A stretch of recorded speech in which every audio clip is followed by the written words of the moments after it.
আসসালামু আলাইকুম। আজকে ভিডিওতে আমি কথা বলছি মোহাম্মদ হারুনুর রশিদ, গ্রাম বাংলা হাঁস খামারের পক্ষ থেকে সমস্ত ভাইদেরকে, যুক্ত ভাইদেরকে স্বাগতম এবং শুভেচ্ছা। আমি বলবো যে আজকের হাঁস সম্পর্কে কিছু কথা বলতে চাই। আজকে যে ভিডিও আছে আপনারা অবশ্যই বুঝতে পারছেন। আমি বলতে চাই যে যারা নতুন খামার করেন তাদের বিষয়ে কিছু কথা আছে আমার। নতুন যারা খামার করেন ওরা অনেকেই জিরো বাচ্চাদের করে, অনেকেই ৩ মাসে হাঁস দিয়ে করে, অনেকেই ৪ মাসে হাঁস দিয়ে করে। আপনারা যে শিডিউলটা দেখতে পাচ্ছেন ভিডিও স্ক্রিনে, ওইটা কিন্তু ৫ মাস বয়সী হাঁস। ওই হাঁস দিয়ে যারা ভিডিও করেন, ওই হাঁস দিয়ে যারা এই খামার করেন, এই যে দেখেন হাঁস, ওই হাঁস দিয়ে যারা খামার করেন আপনারা, ওরা ইচ্ছা করলে ওই হাঁস দিয়ে খামার করে আপনারা লাভবান হইতে পারেন। জিরো বাচ্চাদের করে লাভবান হইতে পারেন, এমনকি ডিমের হাঁস নিয়ে লাভবান হইতে পারেন। আমি বলবো যে জিরো বাচ্চার চেয়ে অনেকেই এটা পছন্দ করে ৪ মাস ৫ মাস বয়সী হাঁসটা।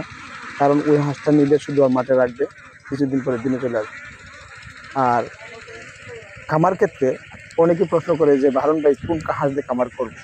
আমি বলবো আমি দুটো হাঁসকেই পছন্দ করি, একটা খাই ক্যাম্বেল আর একটা জিংলি। ওই যে আমার ওই খামারটা আমাদের দেখেন, এই জিংলিংও আছে, খাই ক্যাম্বেল আছে। কিছু কিছু কালো হাঁস আছে, এই যে ব্ল্যাক ফুল বলে না, ওই ব্ল্যাক ফুল হাঁসটা আছে। তো এই ব্ল্যাক ফুল হাঁসটা অনেকেই নেই শুধু ব্ল্যাক ফুলই, আর অনেকেই খাই ক্যাম্বেল নেয়, অনেকে জিংলি নেয়, যার যেটা রুচি নিতে পারে। তবে ওরা তিনোটা হাঁসি ভালো, ওরা বছর 280 থেকে 300 দিন যেতে পারে। খামারের জন্য তিনোটা হাঁসি প্রযোজ্য, ব্যবহার করা যায়, সমস্যা নেই ইনশাল্লাহ। তা আমি বলবো যারা খামার করবেন ওরা ওই রকম হাঁস দিয়ে খামার করবেন। আর খামার হাঁস কেনার আগে আপনি মালিককে জিজ্ঞাসা করবেন এগুলো ভ্যাকসিন করা কিনা।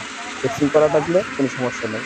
আর আরেকটা শিডিউল দেখেন আপনারা, ওই এই যে হাঁসগুলো আছে, এই যে হাঁসটা, ওই হাঁসটা কিন্তু আরো কম বয়সে, 4.5 মাস 4 মাস বয়সের হাঁস। এটা আপনারা ইচ্ছে করলে ওই রকম হাঁস দিয়ে কামার করতে পারেন।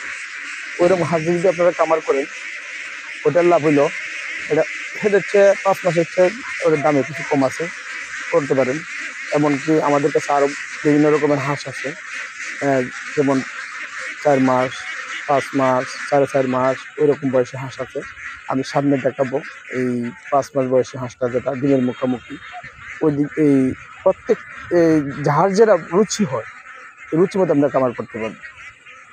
তা আমি বলবো যে প্রথম কামার করার আগে আগে আগে ঠিক করে নেবেন আপনার কোনটা কামার করবেন। যেমন এই যে 5 মাস বয়সী হাঁসটা আপনাকে দেখাচ্ছি, এই যে হাঁসটা আছে, ওই হাঁসটাকে যদি কামার করেন, এটার একটা সুবিধা যে আপনি নেবেন অল্প দিনে ডিমে চলে আসবে, আপনি কষ্ট হবে না। আবদ্ধ অবস্থা রাখলেও ডিম পারবে, এবং যদি খোলা ময়দানে হাওড় এলাকা রাখেন